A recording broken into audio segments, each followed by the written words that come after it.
Right, tax-free income 2022-2023. Hello guys and welcome to another video. My name's Mark, I'm an entrepreneur and property investor and an investor in general. I hold stocks and shares, I hold funds, I've got about £3 million worth of property and I also run several businesses. And today's video, we're going to be talking about tax-free income ideas for 2022-2023. And I'm going to give you a formula here that will allow you to earn £30,170 tax-free every single year. And then beyond that, I'm also going to tell you how you can earn unlimited amounts tax-free, and I'm going to rub all this off at the end of the video. I'm going to go through another strategy that just means you can have unlimited income tax-free. So I'm sure that's going to be of interest to you, and if you like this sort of content, please give this video a big like. It helps me out with the algorithm, and if you haven't already considered subscribing, why not consider subscribing? Hit that bell notification. Remember, we don't upsell any course on this channel, so we can bring you all this information without the need to hold anything back to try and sell you something later. So guys, all we ask for, like and subscribe. Cool, let's get into this and let's start talking about the tax-free income that you could receive. Now the first thing on my list here is stocks and shares ISA allowance. Now that's £20,000 a year, and essentially any money that grows within that wrapper or gets dividended out to you is completely tax-free for life. Now, that is a very, very interesting proposition for anybody, because if you're a higher rate taxpayer, for example, earning £1,800 a year, which is just about 9% of this 20k, and obviously that will compound over time, and we sort of use 9% as an average return over time, and £1,800 per annum, that would be the equivalent of going out and earning an extra £4,000 a month before tax, because income that's earned completely tax-free is worth what it would be net of tax if you had to pay tax on it. So I think that's a really interesting proposition. I think everybody should be going out, having a stocks and shares ISA, investing in index funds. I think it's the way forward.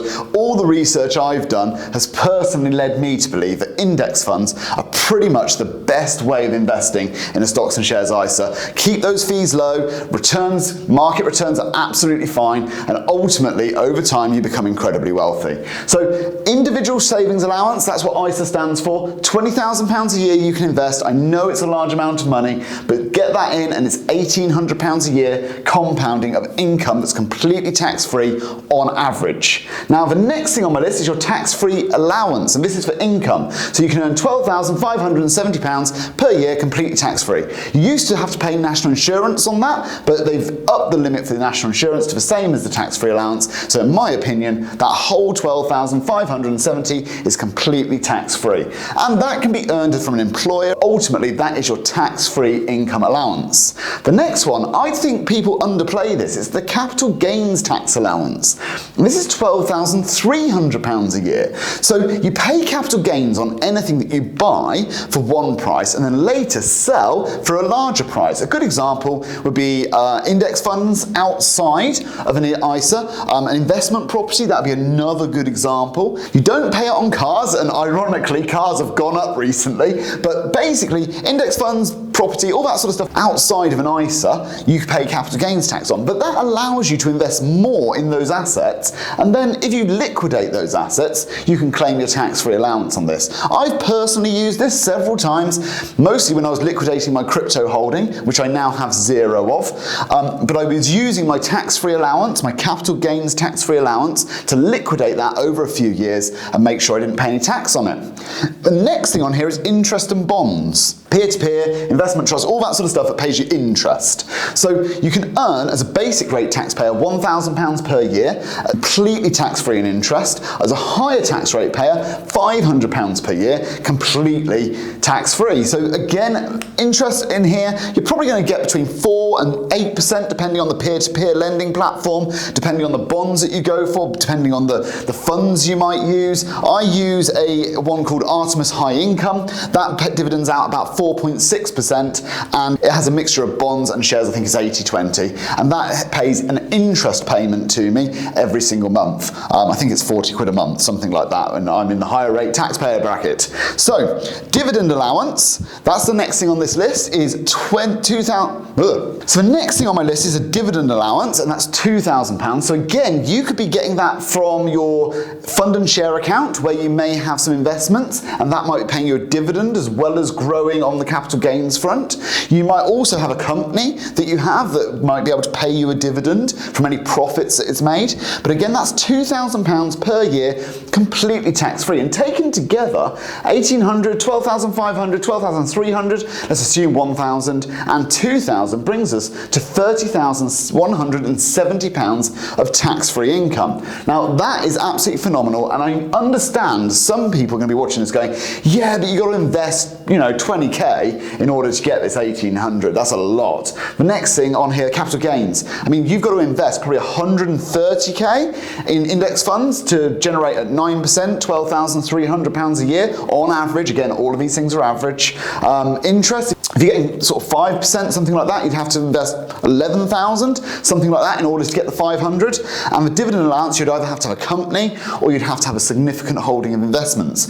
Now, I understand that's not for everybody. So in today's video, what we're going to do is wipe all this off, and we're going to talk about ways that anybody can have some tax-free income. And then the holy grail for the wealthy of how they get as much money as possible completely tax-free. So stick with me, I'm just going to wipe this off. LCD screen cleaner will be done. Right, all of that is off, and I'm just going to go for the very first thing that I would say. Now, this isn't the holy grail, but this is something anybody can do to essentially earn tax-free income, and that is to cut expenses. So the reason I put cut expenses up here, and I understand you don't actually earn tax-free income by doing this, but what you do is you save the equivalent plus tax. So ever heard of the phrase, a penny saved is worth more than a penny earned? And that's basically because you have to pay tax on the penny earned. Whereas when you're cutting expenses, you don't have to pay tax on it. So ultimately you end up with more money. And this isn't really tax-free income, but what it is a way to make sure that you create the spread so that you can invest in things. So cut expenses, that's one of my go-to places whenever I'm talking to people about making sure that they've got the best possible chance to invest. Now the second thing is the way, and this is the holy grail, this is how the wealthy become incredibly wealthy. And this is by loans and by borrowing, and this is against assets. So if you think about myself, for example, I've got £3.2 million worth of property. At the beginning of last year, well, at July last year, I had £3 million. And for anyone who's new, we track the value of my properties every single month using the Halifax House Price Index. Now, I understand that's not completely accurate, but it gives us a good flavour for what's happening. So in the last sort of 9 months, I've earned £203,000 of equity. Now, what I can do is I can go out and get a loan against that, a mortgage. You know what a mortgage is. So I can get a mortgage against that 200k. And that mortgage might be a 75%, which would give me 150k, or it might be a 50%, which would give me 100k, or I might just choose to get 25%, and that would give me 50k, depending on the level and appetite of my risk. Now, ultimately, what does that mean? Well, when I get this money, I don't pay any tax on it, because I'm borrowing it. And the same applies with businesses. Now, if you look at someone, for example, like Elon Musk, now I know that a lot of the money he was holding came from loans that he took against the value of the Tesla stock. So essentially he's borrowing money from the bank against the value of his Tesla stock, and essentially all that money he borrows is tax-free. He doesn't have to pay any tax on it. Now, the time you do have to pay tax on it is if I then sold the property. But if I'm holding the properties forever, and let's say, for example, we fast forward, I don't know, 10 years, and this 3 million becomes worth 6 million. Well, I've got £3 million worth of equity in there, and I can pretty much draw down, I would think, 1.5 million over 10 years. Pretty risk-free, right? Like a 50% LTV, that's pretty risk-free. The largest property crash in the UK, 26%. If I was only doing it at 50% LTV, 1.5 million, that'd be pretty risk-free. And I could borrow that money. The rents will have also increased in order to cover this, by the way. So it's not just that I would borrow this money and then I'd take a hit on the rents. No, the rents also increase. Capitalism works that way. Capitalism balances everything out so that people with mortgages can afford to rent it out to people. Otherwise, there won't be any properties for anyone to rent. So that will always be a balancing act. But any money that I draw down out of that is going to be completely tax-free.